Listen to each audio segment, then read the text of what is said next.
दोस्तों, जब कोई मनपसंद औरत कहीं भी अकेले में दिखे तो चुपके से उसके पास जाकर उसका एक चीज चाट लेना। जब आप उन औरत का वह चीज चाट लेते हैं तो उसे औरत को मिलता है बहुत आनंद, और आप उसे औरत का चुपके से वह चीज चाट लेते हैं तो वह औरत हमेशा हमेशा के लिए हो जाती है। और औरत भी चाहती है कि मेरा यह एक चीज कोई पुरुष चाटे। ऐसे में अगर जब भी अपने मनपसंद औरत को देख तो चुपके से चाट लेना, और अगर आप चाट लेते हैं तो उसे औरत को मिलता है बहुत आनंद। और अगर आप उसे औरत का चाट लेते हैं वे चीज तो औरत हो जाती है आपकी। और यह चीज पुरुष को भी चटना चाहिए। पुरुष को अपने जिंदगी में औरत का वह चीज छटना ही पड़ता है, नहीं तो जिंदगी में पति पत्नी का प्यार का कमी होने लगता है। और अगर आपकी अभी तक शादी नहीं हुई है तो अपने गर्लफ्रेंड या बॉयफ्रेंड का भी अभी तक नहीं यह चीज चाटे हैं तो आप एक बार अवश्य चाट लें, नहीं तो आपको भी प्यार में कमी होने लगेगी। इसे हर कोई चाहता है और यह चीज हर पुरुष चाटना चाहता है। अगर आप महिला की यह चीज चाट लेते हैं तो आपका किस्मत चमक जाएगा, आपका भाग्य बदल जाएगा। आप अगर चाट लेते हैं तो यह आपके करोड़पति लखपति बनने में समय नहीं लगेगा और आप धनवान बन जाएंगे। आपने अभी तक हमारे चैनल को सब्सक्राइब नहीं किया है तो चैनल को सब्सक्राइब कर लें। दोस्तों, आज का यह वीडियो बहुत ही प्रसंग और प्रेरणादायक है। अगर आपने अभी तक वीडियो को लाइक नहीं किया है तो वीडियो को एक लाइक कर दें। दोस्तों, कौन सा पुरुष है जो अपने पत्नी का साथ छोड़ना नहीं चाहता? हर पति अपने पत्नी का साथ देना चाहता है। दोस्तों, पति पत्नी का इस कहानी को जरूर सुन लें। इस कहानी को अगर कोई सुन लेता है तो उसके बीच कभी भी किसी प्रकार की कोई दरारें नहीं आती, और इस कहानी को जो पति पत्नी सुन लेता है उसके बीच का बंधन और मजबूत हो जाता है। दोस्तों, इस कहानी में कुछ ऐसे संदेश छुपे हैं जो पति पत्नी के रिश्ते को एक नया जीवन देता है। दोस्तों, यह कहानी एक कॉलेज से शुरू होती है और उसे लड़के को उसे लड़की से इतना प्यार होने लगता है कि यह प्यार शादी में बदल जाता है। लेकिन जब उन दोनों की शादी हो जाती है फिर उन दोनों में कुछ ऐसा मनमुटाव होने लगता है कि जिसके वजह से उन दोनों का रिश्ते में दरारें आने लगती हैं, जिसके बाद उन दोनों के बीच शुरू होता है प्रेम, त्याग और संगम का अद्भुत नजारा मिलता है।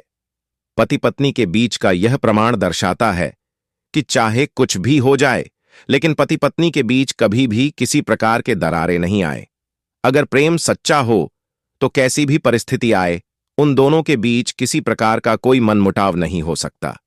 दोस्तों, इस कहानी को सुनने के बाद हर किसी को यह महसूस होगा कि यदि पति पत्नी के बीच चाहे कितनी भी बढ़ाए आए उन्हें एक दूसरे को अलग कोई नहीं कर सकता। दोस्तों, इस कहानी में यह सब कुछ है जो जीवन के कठिन समय में भी पति पत्नी का प्यार संभव है। तो लिए दोस्तों, इस प्रेरणादायक और रोमांचक कहानी को सुनते हैं। दोस्तों, भगवान विष्णु देवी लक्ष्मी से कहते हैं कि हैं लक्ष्मी, हम तुम्हें एक ऐसी कहानी सुनाने जा रहे हैं जो प्राचीन काल की है। तो माता लक्ष्मी कहती है, हे प्रभु, आप विलंब ना करें, आप इस कहानी को पूरे विस्तार में बताइए। तो चलिए दोस्तों, कहानी को शुरू करते हैं। दोस्तों, इस दुनिया में लोग सबसे ज्यादा प्यार अपनी पत्नी से करते हैं और पुरुष अपने पत्नियों से बहुत ज्यादा प्यार करती है, क्योंकि दोनों का जीवन की प्रकृति में से जुड़ा हुआ रहता है। यह दोनों एक दूसरे के बिना एक दिन तो क्या एक घंटे भी नहीं रह सकते हैं। ऐसे में पति पत्नी की प्यार की कहानियां हम सभी को सुनना ही चाहिए, क्योंकि कभी ना कभी तो हम लोग पति पत्नी तो बनेंगे। ऐसे में हम सभी के जीवन में एक सकारात्मक सोच के साथ अच्छी पहल करने की जिम्मेदारी को आगे बढ़ाएगी।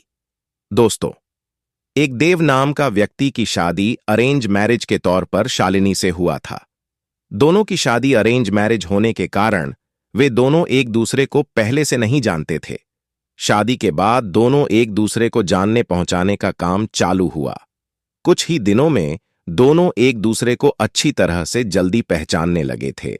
जब दोनों में अच्छी तरह से पहचान हुआ, दोनों एक दूसरे को समझने लगे थे, तो देव को लग रहा था कि उसे एक बेहतर ही पत्नी मिली है, क्योंकि उसे पूरी तरह से समझने के बाद उसे समझ में आ गया था कि लव मैरिज करना कोई जरूरी नहीं है, अरेंज मैरिज में भी अच्छी पत्नी मिल जाती है। दोनों की नई नई शादी हुई थी, इसी कारण से दोनों एक दूसरे को अच्छी तरह से समय देते थे। उसके बाद दोनों एक दूसरे के काम में हाथ बटाया करते थे। पति पत्नी दोनों में खूब ज्यादा प्यार होने लगा था। अब उसकी पत्नी भी। देव को समझ गया था और उसे किसी भी प्रकार का कोई काम या किसी प्रकार की कोई सामान जरूरत पड़ने से पहले ही उसकी पत्नी उसी के सामने हाजिर कर देते थे। एक दिन देव अपने दोस्त को सूरज को अपने घर दावत पर बुलाया था। देव और शालिनी के प्यार देखकर सूरज बोल उठाकर, तुमने तो अरेंज मैरिज की है, लेकिन तुम्हारी पत्नी बहुत अच्छी है, तुम्हारा बहुत ज्यादा ख्याल रखती है और तुम दोनों भी अच्छी तरह से अपना काम कर रहे हो। तुम्हारी पत्नी तो बहुत ज्यादा खूबसूरत है और हर काम में तुम्हारा बहुत ज्यादा ध्यान रखती है। तुम बहुत ज्यादा खुशकिस्मत होगी, तुम्हें अरेंज मैरिज होने के बावजूद भी तुम्हें इतनी अच्छी पत्नी मिली है। फिर एक दिन देव अपनी पत्नी से कहता है कि तुम जाकर तैयार हो जाओ, हम लोग कहीं घूमने जाने वाले हैं। हम लोगों को शादी की इतना दिन हो गया है और बहुत सारे काम होने के कारण हमें टाइम भी नहीं मिला है घूमने के लिए। चलो आज हम लोग घूमने के लिए कहीं चलते हैं। इतना सुनकर उसकी पत्नी शालिनी ने कहती है कि आपने तो बिल्कुल अच्छा कहा जी, बहुत दिनों से हम लोग कहीं घूमने नहीं गए। अच्छा हुआ आज आपने बोल दिया, हम लोगों का मन नहीं लग रहा था, चलो कहीं घूम कर आते हैं। दोनों एक कार में बैठकर घूमने के लिए निकल पड़ता है। रास्ते में जब हाईवे पर गाड़ी जाती है तो उसे एक बड़ी गाड़ी में टक्कर होने के कारण दोनों दुर्घटनाग्रस्त हो जाते हैं। देव को जब होश आता है तो वह हॉस्पिटल में नजर आता है और तब वह अपनी पत्नी को ढूंढने लगता है। तभी वो अपनी पत्नी को ढूंढते ढूंढते दूसरे कमरे में चला जाता है, जहां वह देखती है कि उसके सर अथवा पैर में बहुत ज्यादा चोट आई है। तब देव घबराकर डॉक्टर से पूछता है कि मेरी पत्नी की तबीयत ठीक तो है, क्या वह सही हो जाएगी ना? तभी डॉक्टर कहता है कि तुम्हारी पत्नी की पैर की नसों में ज्यादा खून निकलने के कारण पैर को काटना पड़ा है, वह नहीं चल सकती है। इतना सुनते ही शालिनी की आंखों में आंसू आ जाता है और कहता है कि मैं तो आपके ऊपर अब बोझ बन गया हूं।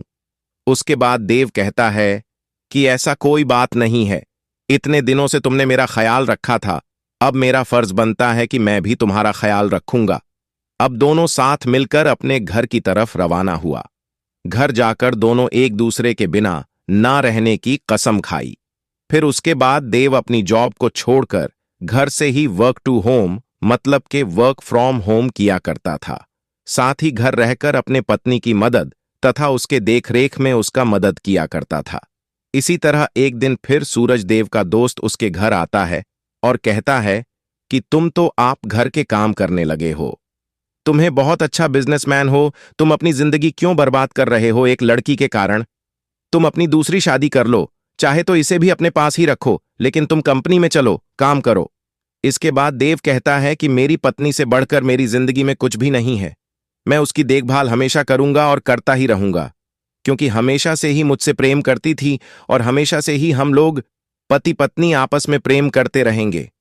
फिर वह अपने दोस्त को कहता है कि तुमने एक बार आया था और मुझसे कहा कि तुम्हारी पत्नी बहुत अच्छी है, तुम बहुत खुशकिस्मत होगी, तुम्हें ऐसी पत्नी मिली है। फिर आज क्या बात है? क्या तुम इस प्रकार के बाद मेरी पत्नी के लिए उपयोग कर रहे हो?